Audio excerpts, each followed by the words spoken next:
कोई भी बॉलीवुड मूवी में जाए और जो शुरू में तो काफ़ी थोड़ा अच्छा मौसम रहता है, everybody is running around having a good time, jokes हो रहे हैं, एक कॉलेज कैंपस है, people are running around trees. फिर इंटरवल के बाद थोड़ा एक घमसान प्रॉब्लम आ जाती है, उस समय आप हॉल से निकल गए तो लॉस किसका? आपका। आप एंड तक टिके रहिए, हैप्पी एंडिंग तो होती ही है।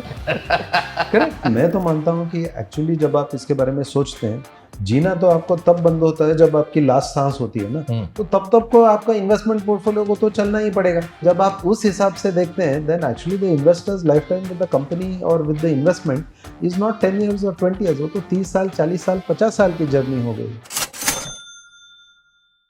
सिंपल है कि इस बहुत ही खास एपिसोड में आज आप सबका स्वागत है। आज मेरे साथ जुड़ रहे हैं एक बहुत ही प्रिय मित्र, एक मार्केट गुरु, जो 30 साल से भी ज्यादा का उनका एक्सपीरियंस है इस भारत की शेयर मार्केट में, और बहुत ही रिस्पेक्टफुली उन्हें माना जाता है।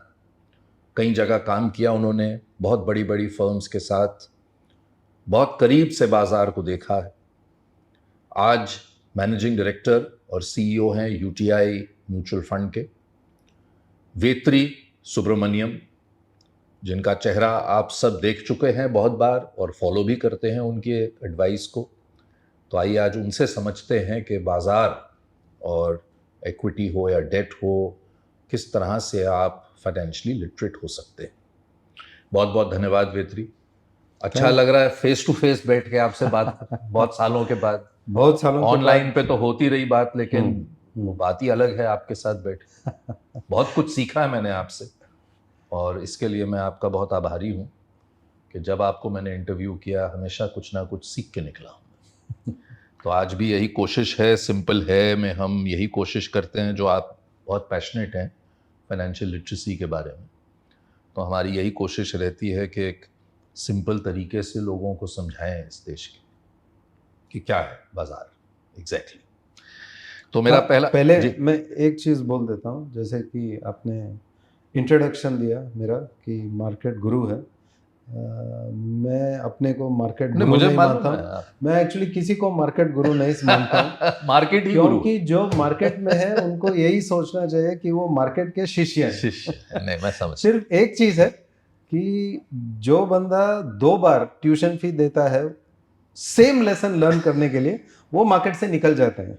सो to make mistakes is fine, to make them twice is criminal. मैंने गुरु इसलिए कहा क्योंकि आपने पता नहीं शायद कितनी साइकिल्स देख ली इस बाजार की, और मेरे ख्याल से हर साइकिल में कुछ ना कुछ आपने सीखा। Of course.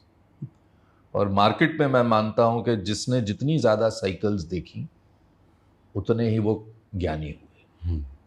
तो आपके बात से मैं बिल्कुल सहमत हूं, लेकिन मैं आपको गुरु मानता हूं, तो उस पे आपसे वो नहीं करूंगा। लेकिन ये बताइए, जब मैं ना सवाल लिख रहा था तो तब तक ट्रम्प साहब ने ये वॉर डिक्लेयर नहीं की थी, तो मैं तो आपसे बात करने वाला था टैरिफ पर।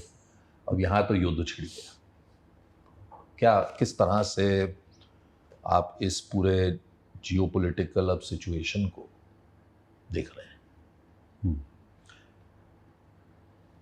तो I don't want to focus on the issues of today, क्योंकि मेरे ख्याल में जो हो रहा है एक्चुअली ये एक ट्रेंड है, जो एक शायद एक काफ़ी लॉन्ग टर्म ट्रेंड अभी we are witnessing in front of us, and perhaps this trend change actually started few years ago.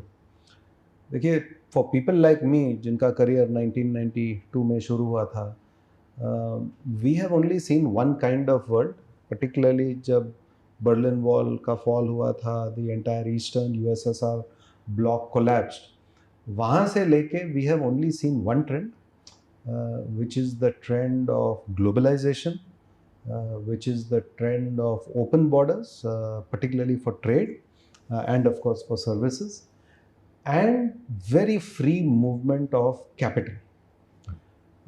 And therefore हमारा ये एक अप्रोच था कि इवेंचुअली एवरीथिंग इज इकोनॉमिक्स, और उसी के एक अंडरलाइंग टेम्पलेट के ऊपर जो भी वर्ल्ड में हो रहा था, we always analysed it from that template. मेरे ख्याल से जो ग्लोबल फाइनेंशियल क्राइसिस हम लोग बोलते हैं 2007, 8, 9 में हुआ था, perhaps that was the point where something started to change. इसका कोई डेटिंग सिस्टम तो है नहीं, तो I can't tell you it started here और it started there, but something broke after that. और उसके बाद जो हम इस वर्ल्ड में जी रहे हैं, this is a world which has gone back to a very different kind of world where geopolitics and politics आज के दिन पे have become more important than underlying economics. और जो एक ग्लोबलाइजेशन का एक फोर्स था, जो हम लोग सोचते थे कि वो एक यूनिडायरेक्शनल फ्लो है, that is actually in reversal. So this is a new world, एक नया सिस्टम मानता हूँ मैं इसे, जो शायद हमने पहले भी देखा था prior to 1989. Is it a cold war, मालूम नहीं, but this is a very different world. It is a world where geopolitics has become more important. It is a world in which nothing is determined purely by कि किस country का सबसे competitive advantage है, वो चीज़ produce करेंगे. आज के दिन पे it has become both a economic, political and foreign policy issue कि नहीं, सबसे इंपॉर्टेंट है national security and security of supply chain. 30 साल से हमने इस शब्द को कभी सुना ही नहीं किसी इकोनॉमिक पॉलिसी मेकर या गवर्नमेंट से. तो मेरा ख्याल है कि maybe our own perception was wrong. It was not a one way flow और direction in which the train was moving. वो एक पेंडुलम था, वो पेंडुलम एक एक्सट्रीम तक चला गया था. Now we are experiencing the pendulum moving in the opposite direction, because there are now very strong voices against globalisation, strong voices against free trade, जो एक नेशनल सिक्योरिटी के रूप में आ गया है. और जो पॉलिटिक्स हम देख रहे हैं अक्रॉस द वर्ल्ड, 30 साल के लिए हम लोग सोचते थे कि पॉलिटिशियन राइट का हो या लेफ्ट का हो, वो लोग सब एक सेंट्रिस्ट पॉलिसी की तरफ, उनका एक कॉमन ग्राउंड मिल रहा था. अभी हम क्या देख रहे हैं कि the politics is moving either to one side और द अदर साइड. जो सेंटर था वो खाली हो गया है. So this is a very different world and therefore, जैसे कि आपका एक सवाल था अबाउट द वॉर, मैं मानता हूं कि this is the kind of world in which perhaps shocks will keep happening and we will have to just deal with those shocks. We can not change the world that we live in. हमें इस world के साथ जीना पड़ेगा. So we will just have to deal with it rather than worry about what it is. And the shocks may keep coming from somewhere or the other. मैंने Cold War की बात कही. Today you have two economies which are very powerful. One we know, which is the US, but the second one, which is China, is now starting to reach a critical size. और उनके जो technology advantages है, वहाँ पे उन्होंने जो technological capabilities develop किए हैं, perhaps we are in a different kind of cold war, but there is a stand off between these two powers. So the world is also moving from unipolar to perhaps a slightly bipolar world, and it's a very different world. आपने अपना career एक इस देश के सबसे बड़े security scam के time में ही किया, तो वो भी एक बहुत बड़ा शॉक था. और उसके बाद कई शॉक्स देखे. लेकिन जो मैं सुन रहा हूँ, जो आप कह रहे हैं, क्योंकि अब अगर ये पॉलिटिकल शॉक्स इस तरह के होंगे तो हो सकता है कि इनकी फ्रीक्वेंसी ज़्यादा होगी और इम्पैक्ट इमीडिएट जो है वो भी ज़्यादा होगा. अभी हाल ही में हमने देखा कि टक टक टक टक टक करके हम 10,000 पॉइंट ऐसे ही चले गए सेंसेक्स में. हो सकता है कि 10 दिन बाद कहानी रिवर्स हो जाए. लेकिन जो वॉलेटिलिटी का शॉक है, और आपने पहले भी मुझे कई बार कहा है जब हमने शुरू किया था फाइनेंशियल लिटरेसी और हाल ही में, कि जो रिस्क है वॉलेटिलिटी का, शायद डर उसी से ही होता है. क्योंकि लॉन्ग टर्म में तो वेल्थ बनती है, ये बात अब काफ़ी इंडियन समझ चुके हैं. बिल्कुल. लेकिन डर लगता है वॉलेटिलिटी से. तो जो आप कहते रहे हैं कि जो रिस्क है वॉलेटिलिटी का, वो नॉट इन्वेस्टिंग इन इक्विटी के रिस्क से कम है. बिल्कुल. तो इस पर अगर आप बता पाएं, क्योंकि देखिए पिछले 30 साल का तो डेटा हमारे पास है कि वेल्थ बनी.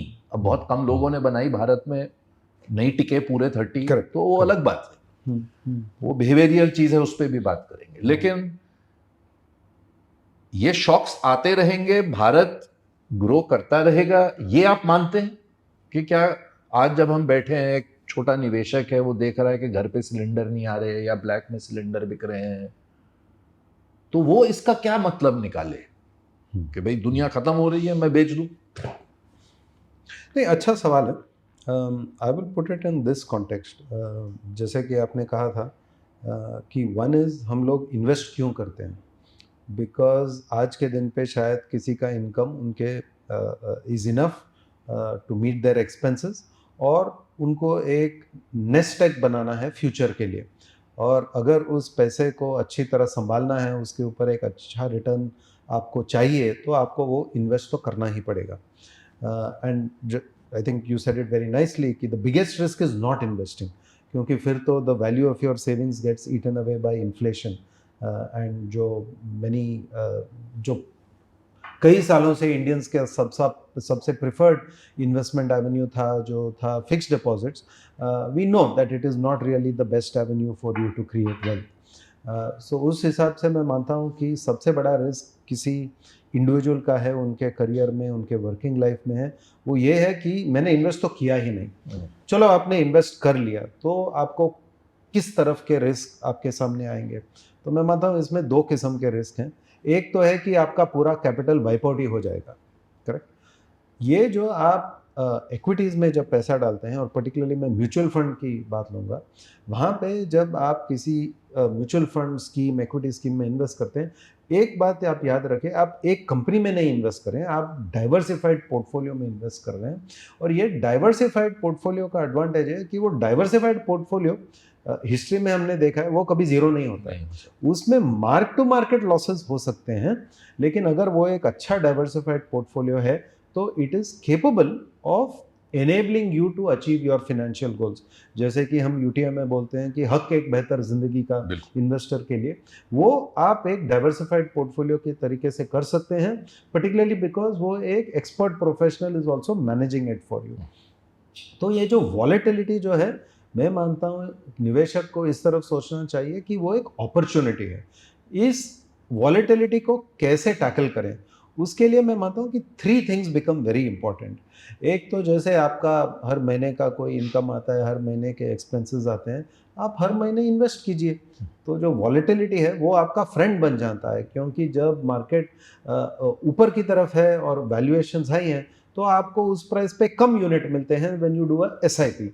और जब मार्केट नीचे आता है, वैल्यूएशंस नीचे हो जाते हैं, तो उस प्राइस पे आपको ज़्यादा यूनिट्स मिलते हैं। तो इन अ सेंस ये जो एसआईपी है, इट इज़ ए वेरी, मैं इसको I don't consider this a maximisation strategy, it is a optimisation strategy, कि it is allowing me to buy more when things are cheap, और जब थिंग्स आर रिच मैं कम खरीद रहा हूँ।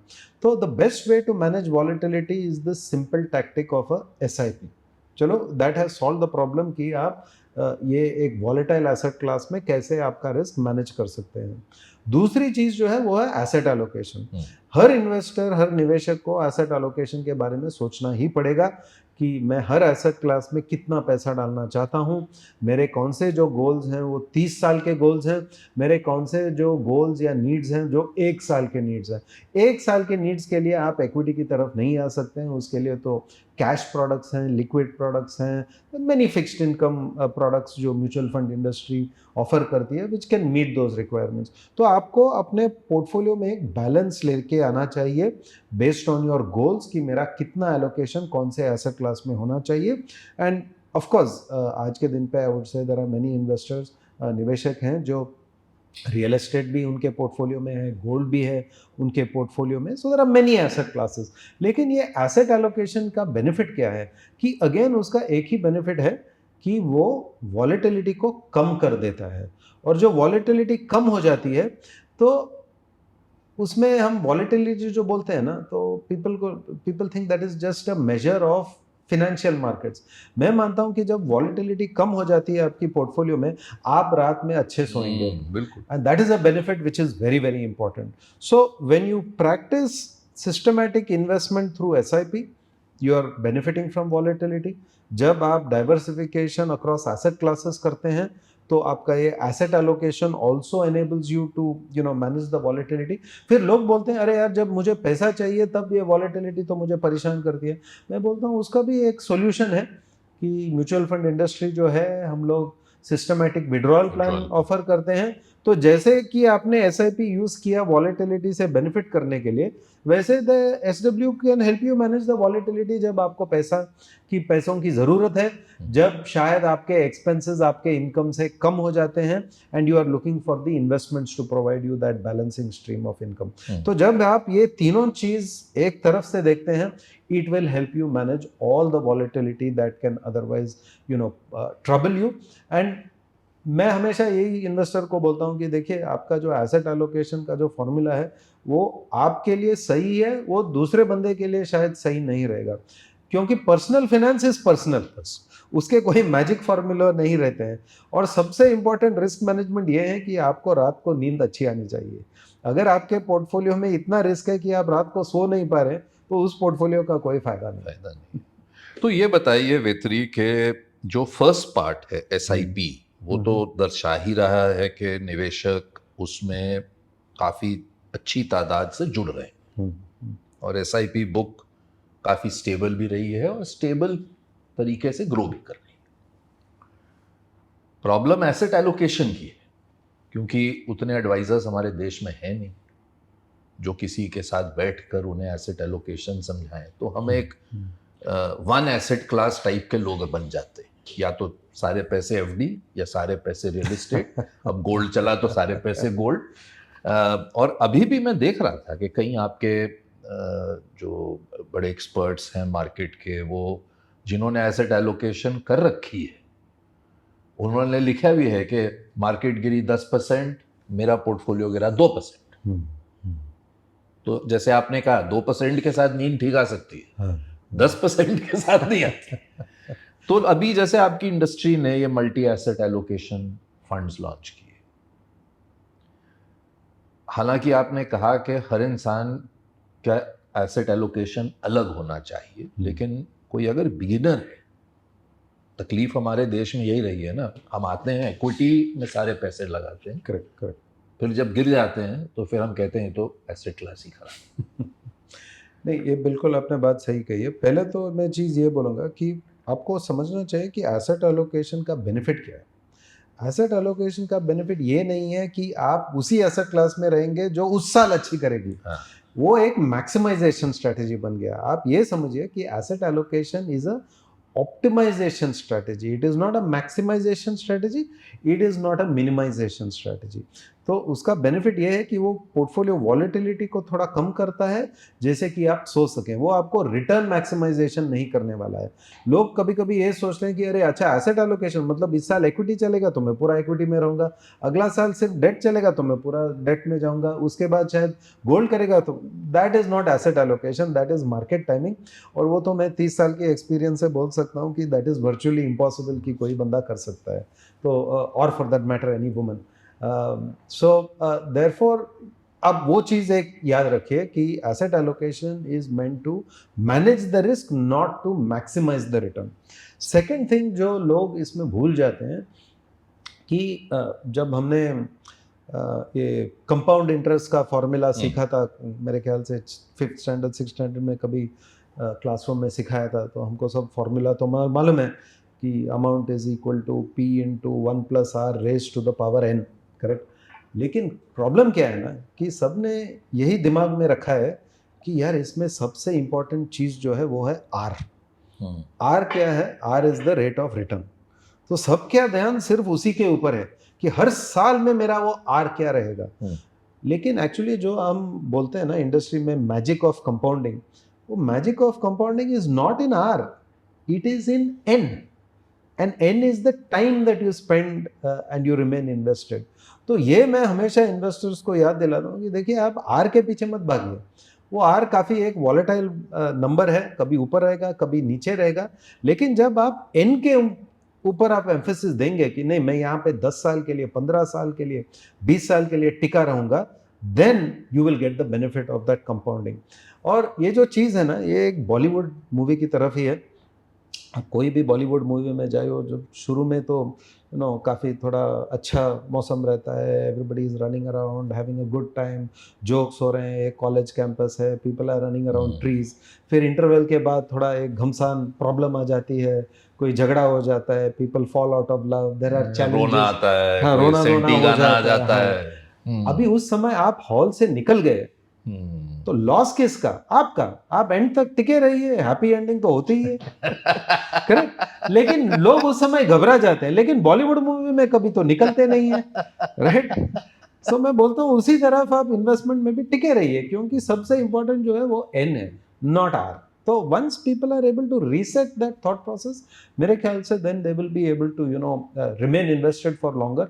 और हम यूटीआई म्यूचुअल फंड में हमारा यही एक्सपीरियंस है, क्योंकि हम तो 60 साल से ज़्यादा इन्वेस्टर के साथ बात कर रहे हैं, और हमारा यही एक एक्सपीरियंस है कि जो भी इन्वेस्टर को हम we have been successful in educating them and वो लोग टिके रहे, तो उनको ये घबराहट नहीं होती है, क्योंकि उनको एक एक्सपीरियंस बन जाती है, एक हैबिट बन जाती है कि हाँ यार, ऐसे कोई न्यूज़ फ्लो तो आते रहेंगे, कभी टैरिफ का रहेगा, कभी जीएफसी का रहेगा, कभी कोविड का रहेगा, लेकिन आप डाइवर्सिफाइड पोर्टफोलियो के साथ चल सकते हैं। और हमेशा एक चीज़ रखिए, all of these statements I am making are related to a diversified portfolio. मैं एक कंपनी की बात नहीं ऑफ कर रहा कोर्स, ऑफ कोर्स, वो तो आपने पहले ही क्लैरिफाई कर दिया था। ये बताइए वेत्री कि मैंने एक रिसर्च पढ़ रहा था, किसी आपके ही इंडस्ट्री कॉलीग ने डाला कि 21 साल का उन्होंने रिसर्च के लिए साइकिल लिया, इन्वेस्टमेंट साइकिल, और उसमें जैसे कहा कि पहले 7 साल हार्डली कुछ बड़ा रिटर्न आता है, कंपाउंडिंग की बात कर रहा हूं मैं। हाँ, 7 से 14 साल मतलब द नेक्स्ट 1/3 में एक्स आता है, और जो फाइनल है उसमें ऑलमोस्ट 70-80% है जो आपकी गेन है वो आती है। तो कई लोग जो हैं पहले 7 साल सोचते हैं कुछ आया ही नहीं, चले जाते हैं। कईयों में 14 साल तक की पेशेंस हो जाती है, तो थोड़ा एक्स्ट्रा और कंपाउंडिंग ग्रोथ देख लेते। तो आपके मुताबिक, खासकर जो यंग लोग हैं, आज यंग लोग जुड़ रहे हैं बाजार के साथ, उन्हें आपने एक वर्ड आपने शुरू में कहा 30 इयर्स का गोल, तो ये कितना होराइजन होना चाहिए? क्योंकि मैंने सुना है लोगों से 3 साल अगर आप इक्विटी में आ रहे हैं वो एक अच्छा होराइजन है, जो मैंने कभी नहीं माना उनके साथ, लेकिन ये उनका मानना था एक्सपर्ट्स का। फिर ये 3 साल बने 5 साल। बट मेरा पॉइंट है कि अगर आप कंपाउंडिंग जो आपने कहा एन, तो वो तो 15, 20, 25, 30, 40 साल में बनेगी गलत। सो दो चीज़ है। एक तो जैसे कि मैंने पहले बोला था कि आपके शायद कुछ गोल्स हैं, जो आपके गोल्स 5 या 7 साल से कम टाइम के हैं, तो मैं मानूंगा कि उनके लिए शायद pure equity may not be the best. तो आपको एक मिनिमम 5 to 7 ईयर व्यू होना चाहिए जब आप इक्विटी की तरफ देखते हैं। लेकिन जो आपने उसके बाद जो सवाल पूछा था, I think that is a very interesting question, क्योंकि मैं तो मानता हूँ कि एक्चुअली जब आप इसके बारे में सोचते हैं, जीना तो आपको तब बंद होता है जब आपकी लास्ट सांस होती है ना, तो तब को आपका इन्वेस्टमेंट पोर्टफोलियो को तो चलना ही पड़ेगा। तो जब आप उस हिसाब से देखते हैं, then actually the investor's life time with the company और with the investment is not 10 years और 20 ईयर्स, वो तो 30 साल, 40 साल, 50 साल की जर्नी हो गई। फिलहाल ये अक्टूबर में कोई फ्रेंड्स के साथ मसूरी के पास था, और हम लोग थोड़ा बहुत ट्रैकिंग कर रहे थे, तो एक दिन हमारे साथ एक जो फ्रेंड थे, उनके पिताजी भी आ गए, और वो एक लाइफ गोल है मेरा कि उनकी उम्र है 91, और वो हमारे साथ 4 किलोमीटर फॉरेस्ट में ट्रैक भी किया उन्होंने, तो that should be a life goal for all of us. लेकिन इंटरेस्टिंग थिंग बस, जब हम लोग चल रहे थे तो उन्होंने पूछा कि बेटा तुम क्या करते हो? तो मैंने बोला अंकल मैं यूटीआई में काम करता हूँ। तो उनका मुंह के ऊपर एक बड़ा स्माइल आ गया, अरे आप यूटीआई में काम करते हैं? मैंने तो 50 साल से आपके कंपनी में आपके स्कीम्स में इन्वेस्ट किया है। तो जस्ट थिंक अबाउट दैट कि उनका जो इन्वेस्टिंग लाइफ साइकिल है वो 5 साल 10 साल का नहीं, वो 50 साल का है। तो you have to always think about it. तभी आज बिना किसी स्ट्रेस के, फाइनेंशियल स्ट्रेस के, आराम से अपने आप की सेहत भी बिल्कुल बिल्कुल। एंड और लेट मी हम पुट बात कर वन, रहे हैं फायर की। I'll just add one more thing over there. And I think this is very important for all of us to understand, both men and women. देखिए, it's not just the 40-50 years where you will have to think about your investing. All the data suggests that in any family, the wife, the spouse, is likely to continue for 10 to 12 years on average after the passing away of the male person within that household. So you please think about the implications of that in your financial planning, not just for yourself, but for your spouse as well. And for that matter, if you're a woman, we've been encouraging women to take charge of their investments. अब जो भी वो the man in the family is thinking, the woman needs to think कि मेरा तो life time इनसे ज्यादा 10 साल 15 साल चलने वाला है, तो I need to plan for that as well. That is what the data is telling you today. FIRE में बिलीव करते हैं आप? नहीं, बिल्कुल नहीं. बिल्कुल नहीं ना, क्योंकि मैं तो आपको 30-32 साल से देख रहा हूँ, आप तो यंगर पे यंगर हुए जा रहे हैं. तो मैं तो नहीं मानता कि आप कभी रिटायर होंगे. मतलब जॉब से हो सकते हैं, लेकिन Absolutely. काम से तो मुझे नहीं लगता आप कभी रिटायर. No, see, क्या होना चाहिए इंसान को रिटायर, कि कुछ करते रहना चाहिए? I consider myself very blessed कि I found a profession which I enjoy so much that मेरे को मंडे मॉर्निंग में एक एनर्जी आती है ऑफिस जाने के लिए, because every day I feel like I am entering sort of a playground जहाँ पे कोई पजल्स और मिस्ट्रीज हैं, और मेरा हर रोज का काम है to try to identify those pieces and try to solve the puzzle. तो इससे अच्छा नौकरी तो मुझे कभी मिल ही नहीं सकती थी. So I consider myself very lucky, but I would always tell everybody, तो बॉयलर रूम कहते हैं ट्रेडिंग, उसमें अगर आप बिना स्ट्रेस के आप बैठे हैं यहाँ पे स्माइल कर रहे हैं और रोज ऐसे ही होते हैं, तो फिर तो आप वाकई ब्लेस्ड. तो ये क्या मतलब, क्या करते क्या हैं आप इस तरह से अपनी वरीज को आउटसोर्स कर देते हैं अपने फंड मैनेजर्स को? I mean, till 6 months ago I was of course very much a fund manager. आप जिंदगी भर करियर में आप, मेरा हमेशा एक I mean, शायद पहले 1-2 साल में जब मैंने करियर शुरू किया था इन्वेस्टमेंट में, तब लगता था कि यार सब कुछ ट्रैक करते रहो. इवन इन 99-2000 जब भी इंटरनेट आया था, तो it was the first time we got expose to continuous flow of information. उसके पहले नहीं था. एक्चुअली मैं एक चीज़ आपको बोलता हूँ, 1994 में एक क्राइसिस हुआ था which is known as the tequila crisis. Tequila की बात नहीं है, it was the financial crisis in Mexico. लेकिन उस क्राइसिस का एक एडवांटेज था, हमें मालूम ही नहीं था कि ऐसे क्राइसिस हुआ था. 2 दिन बाद जब फाइनेंशियल टाइम्स ऑफिस में आई, तब हमने खोल के देखा कि अरे ऐसा कुछ प्रॉब्लम चल रहा है. Right. So that was a very different world in which we live. ये particularly after 99-2000 and internet, no news flow आते रहती है. So the one trick I have told myself is, once the working day is over, you have to shut down your mind. Think about something else, find other things that can keep you engaged, that can keep you involved, be it in the morning or in the night. But you cannot get involved 24/7 with the markets. It will not allow you to sleep well. So even while I was an analyst or a fund manager, वो तो मैंने हमेशा practice किया कि एक जो time है उसके बाद बंद कर दो. राइट. वो पोर्टफोलियो आपके साथ रात में सोएगी बिल्कुल, because the next day again you have to see the same portfolio, but don't try to overthink it. So that to my mind is the only way to survive 30+ years in the market. You have to learn to switch off. अगर वो switch आपके पास नहीं है, तो फिर आप कभी ना कभी बर्न आउट हो जाएंगे. और ये एक बहुत मुश्किल चीज़ है, क्योंकि जो आप फंड मैनेजर बोलते हैं ना, मैं हमेशा, of course now my kids are adults, but when they were younger, मैं उनको हमेशा बोलता था कि यार आप लोग कंप्लेन करते हो कि आपके पास report card twice a year आता है, एक हाफ ईयर और एक एंड ऑफ ईयर. मेरा रिपोर्ट कार्ड तो हर दिन 11 बजे तक निकलता है कि मेरा एनएवी क्या है और मार्केट कितना मूव किया. तो you have to learn how to break away from that stress अगर आपको 30 साल के लिए इन्वेस्ट करना है. And you have to therefore reset your goal to thinking about an end not about the daily are and the daily movement. ये जो foreign investors, ये आपके मुताबिक कब वापस आएंगे? हालांकि रिटेल ने खड़ा करके रखा है, लेकिन आप भी उस ईरा से आए हैं, और कैपिटल होता है, चाहे आपका मेरा हो या कोई मिस मैरी का हो अमेरिका में, लेकिन कैपिटल होता है. तो ये कहना कि FIIs के बिना भी हम चल लेंगे, ये भी ठीक नहीं है मेरे मुताबिक. लेकिन क्या कारण है आपके मुताबिक, और क्या देख रहे हैं आप अब, खासकर जिस तरह से आपने शुरू में समझाया कि ये ग्लोबल चीज़ें बदलती रहेंगी, क्या ये फ्लोज वापस आएंगे और क्यों आएंगे, कब आएंगे? कब इज़ डिफ़िकल्ट, बट क्या स्थिति होगी जब ये आएंगे? देखिए, ये जो सवाल है ना, अगेन मैंने तो काफ़ी सारे साइकिल्स देखे हैं। मेरे जो पहले 25 साल थे करियर के, हम लोग यही चीज़ बोलते रहते थे कि यार ये डोमेस्टिक इन्वेस्टर कब आएगा। हाँ, 25 साल के लिए सिर्फ फॉरेन मनी आ रहे थे। ज़्यादातर मैं मानता हूँ कि हम लोग जो भी इस इंडस्ट्री में हैं, या तो फंड मैनेजमेंट में या ब्रोकिंग में, हम लोगों ने एक ही इंडस्ट्री देखा था फ्रॉम दी अर्ली 90s, जहाँ पे जो डोमिनेंट मनी फोर्स था वो सिर्फ फॉरेनर्स का था, और डोमेस्टिक इन्वेस्टर का मनी इक्विटी में आ ही नहीं रहा था। तो ठीक है, अभी कुछ टाइम्स चेंज हो गए हैं, we should be very happy कि डोमेस्टिक इन्वेस्टर अभी खुद अपने मार्केट में इन्वेस्ट कर रहे हैं।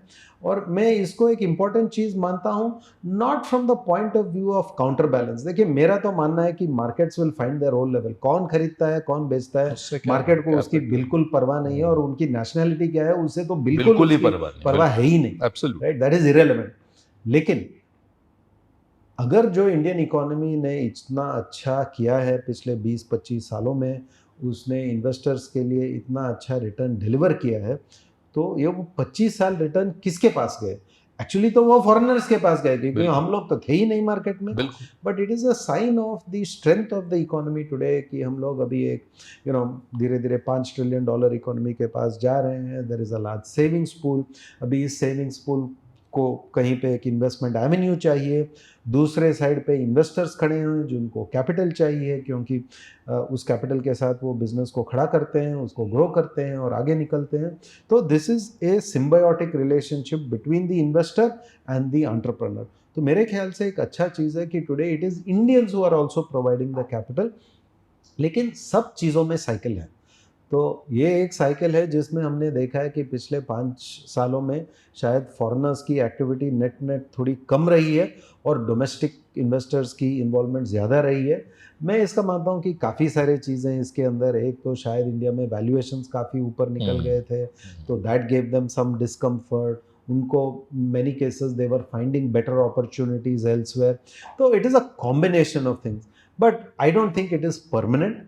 जब उनको लगेगा कि यहाँ पे वैल्यूएशंस एक अच्छी स्तर पे आ गए हैं, और जो अर्निंग्स एक्सपेक्टेशंस, क्योंकि हमारी इकोनॉमिक ग्रोथ आज भी वर्ल्ड में it's one of the better growth outcomes, but जब उनको लगता है कि ये रिस्क रिवॉर्ड इक्वेशन उनके फेवर में हो गई है, तो उनका पैसा वापस आएगा, क्योंकि उनका एक एक्सपीरियंस है 25 साल का कि India has been one of the best performing emerging, forget emerging markets, आप 25 साल में there are only 2 equity markets which have made investors money.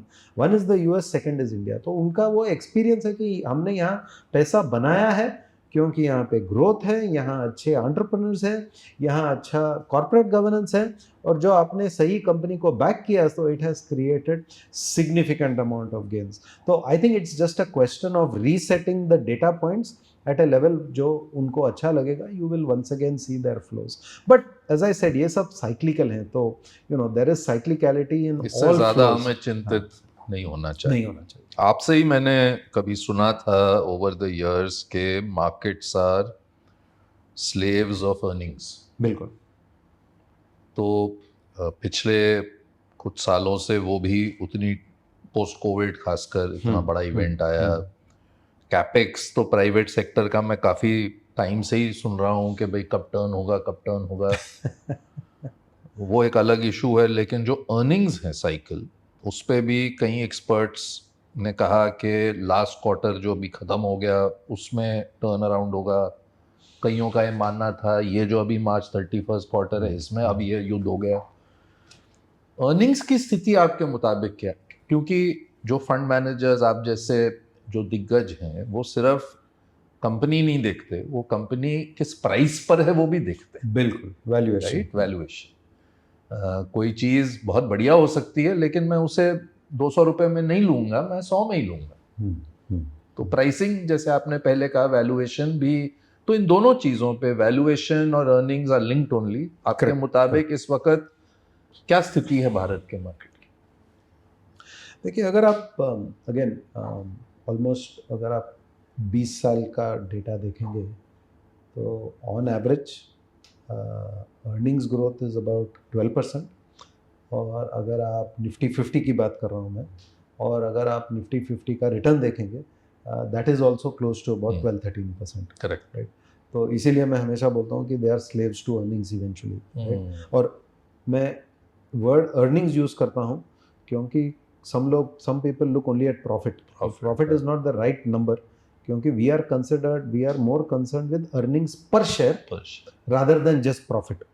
And sometimes people forget कि जब कंपनी ग्रो करती है तो उनको शेयर्स भी इश्यू करने पड़ते हैं, right? So you have to always see earnings, but उसको छोड़िए, तो earnings and markets are, that is the long term relationship. लेकिन ऐसा नहीं है कि for that entire 20-25 year period every year the earnings growth was 12 and every year the market return was 12. जो 20 और 24 के बीच हुआ, very unusual.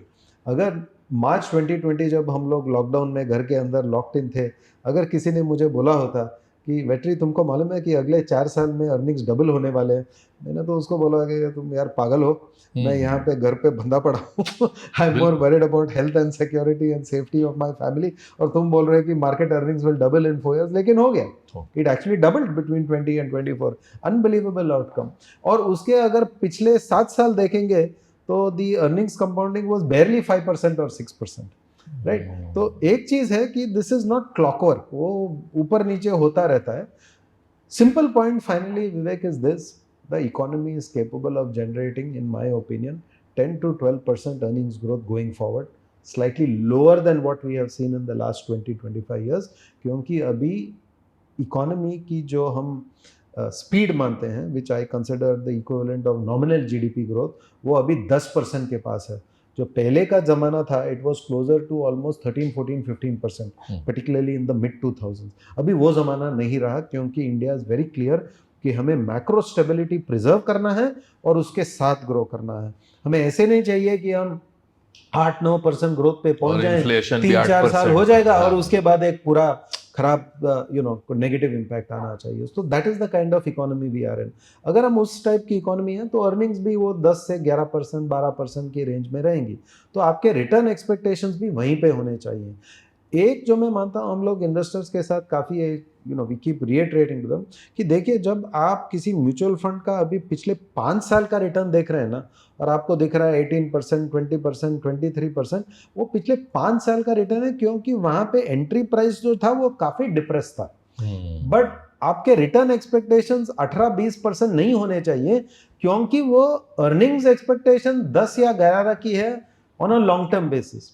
So I think that is the big reset that we will have to take the responsibility to educate investors कि देखिए, आपका जो return expectation equity से है वो 11-12% के रीजन में होना चाहिए from equity market like a Nifty 50। हाँ, आपका फंड मैनेजर आपने किसी equity scheme, active equity scheme में डाला है, वो थोड़ा अल्फा क्रिएट करेंगे तो ठीक है, उसके ऊपर आप 2%, 2.5-3% ऐड कर दीजिए, लेकिन उससे ज़्यादा नहीं आने वाला है। So that is the reset we need to go through, क्योंकि मेरे ख्याल में जो आज का मार्केट का जो आपने वैल्यूएशन की बात कही, वो वैल्यूएशन आज भी चल रहा है कि companies will be able to deliver earnings growth of 16-15% plus. मैं मानता हूं कि वो काफ़ी मुश्किल है, because we are in an environment where perhaps the right number is closer to 12%। अगर आप 12% मानते हैं तो then the markets valuations are still slightly rich on aggregate. उसमें वी कैन टॉक लेटर, अगर आप पॉकेट्स में देखेंगे देयर कैन बी डिफरेंसेस, लेकिन the aggregate market valuations I would still say are slightly rich. तो valuations are still suggesting some need for risk management, some need for disciplined asset allocation and for investing in a staggered manner. ये जो mid cap या small cap की जो space है, वहाँ पर भी आप अपॉर्चुनिटीज देख रहे हैं? क्योंकि जैसे मार्केट कैप बढ़ी हुई और जैसे आपने जब करियर शुरू किया तो हैंडफुल ऑफ ही कंपनीज थी जिनका कोई डिसेंट सा market cap. Correct correct correct. अब तो अगर आप वो 250 का भी नंबर लें तो वो भी, वहाँ भी कंपनी काफ़ी बड़ी है। तो लेकिन फिर भी एंटरप्रेन्योरशिप चल रही है। अभी हाल में हमने देखा कई न्यू एज कंपनीज जिनको कहते हैं वो भी लिस्ट हो रही हैं।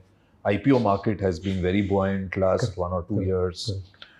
तो क्या अच्छी नई स्टोरीज वहाँ पर आपको दिख रही हैं जो बैलेंस कर सकती हैं इस 11-12 को और अल्फा दे सकती हैं? एक्चुअली मेरा मानना थोड़ा उल्टा है उसमें, कि देखिए, obviously when you talk about large cap, mid cap, small cap, आप सिर्फ मार्केट कैप की बात कर रहे हैं, आप बिजनेस की फंडामेंटल्स के बारे में नहीं बात कर रहे हैं। लेकिन जो मेरा एक्सपीरियंस है और जो हम लोगों ने मार्केट को बहुत साल से एनालाइज किया है, उसमें एक चीज़ देखने को मिलती है कि ये जो बड़े कंपनीज हैं ना, their access to capital is superior, their balance sheet and cash flows उनको एक सपोर्ट देती है to be able to navigate difficult times. मतलब कि they are able to do the and part of the equation better than companies which either don't have capital या उनका balance sheet cash flow उतना strong नहीं है. Larger companies typically उनका breadth of management काफ़ी अच्छा रहता है, मैनेजमेंट बेंच अच्छी रहती है. So again there is a breadth of management which is able to manage the operations of the company. It is not individual driven. उनका जो कैपिटल एलोकेशन है, उनके स्ट्रेटेजिक डिसीजंस जो होती हैं, उनका जो बोर्ड का एक क्वालिटी है which is able to make sure कि गवर्नेंस एक अच्छी तरफ से चल रही है. All of these things are factors which make large cap companies, ये correlation है, it is not causation, typically give them better staying power. और ये staying power क्यों important है? क्योंकि अब वापस उसी चीज पे चले जाइए N पे कि ये 30 साल तक चल सकती है कि नहीं है. हाँ, वो छोटे कंपनी जो हैं, yes I am correlating it to small cap, वहाँ पे ये सब चीजें आपको कम दिखाई देती हैं. ऐसा नहीं है कि हर कंपनी में आपको नहीं दिखाई देता है, but there are many companies in that range where आपको ये मैनेजमेंट स्ट्रेंथ, बैंडविड्थ नहीं दिखेगी. एक strong board, governance, independent board members who are able to guide and sort of push the company to do the right things, वो आपको देखने को नहीं मिलेंगी. और इट इज़ वेरी इंपॉर्टेंट, चाहे कंपनी एंटरप्रेन्योर ड्रिवन हो, बट एक फ्रेमवर्क चाहिए उनको to guide them. And finally capital availability during difficult times. देखिए, क्योंकि जब भी आप कोई एक टाइट इकोनॉमिक सिचुएशन देखते हैं तो क्या होता है, वो एक लॉ ऑफ द जंगल हो जाती है कि बड़ा कंपनी बोलता है कि यार मैं पेमेंट जो 30 दिन में दे रहा था मैं आपको 60 दिन में दूंगा. तो it is like a food chain, और जो सबसे नीचे जो है फूड चेन में they get pressed more than the companies at the upper end. तो from my point of view Vivek, actually एक चीज, और मार्केट में हमेशा unusual things keep happening, it is the nature of the market.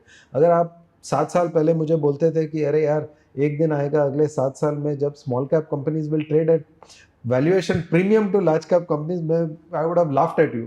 लेकिन वो actually हो गया है, but that's a separate issue. My simple point is, do these valuations in small cap and mid cap give me comfort? The answer is no. क्योंकि जब मैंने aggregate market की बात कही, our comfort in terms of valuations today is more with the large caps, less with the mid caps and small caps, because mid caps तो काफ़ी premium पे चल रहे हैं compared to large caps, but even small caps are at a premium to large caps. तो I am not comfortable with this equation. अगर आप मेरे फंड मैनेजर की बात कहेंगे, क्योंकि मैं तो आजकल इन्वेस्टमेंट देखता नहीं हूँ, it's not my job, but if I talk to my fund managers, वो लोग आजकल मुझे क्या बोलते हैं कि sir there has been quite a bit of bloodshed in the market, we are able to see individual opportunities. तो वो एक बॉटम अप थॉट प्रोसेस है उनका कि in that market where many small caps have come down, मुझे एक दो चीज मिल रहे हैं. लेकिन जब मैं एसेट एलोकेटर की हैट पहन के देखता हूँ ऊपर से, तो should I allocate money to large, mid और स्मॉल? आंसर मुझे आता है बेस्ड ऑन वैल्यूएशंस कि today it is large where there is maximum comfort, less in the mid cap and small cap. एक आखिरी सवाल वेट्री के, अगर आपने जैसे कहा 10 से 12% की एक्सपेक्टेशन लेके कोई चले, अब क्योंकि हम आदी हो गए हैं कि लिस्ट देखते हैं भारत में इतनी स्कीम्स, कुछ उनमें से आपकी भी हैं, ने पिछले 25 साल 30 साल में 22% कंपाउंडिंग दी, 23% कंपाउंडिंग दी, तो हाल ऑब्वियसली एक मेंटल वो बन जाता है. लेकिन क्या 10 से 12% कंपाउंडिंग अगले 30 साल एक अच्छा वेल्थ इंसान के लिए क्रिएट कर सकते? क्योंकि लोग सोचते हैं, ये भी ज्ञान आता रहता है कि 12% मीन्स हर 6 साल आपका पैसा डबल हुआ क्या. लेकिन जो एन फैक्टर आपने कहा कि अगर आप 25, 30, 35, 40 साल रहे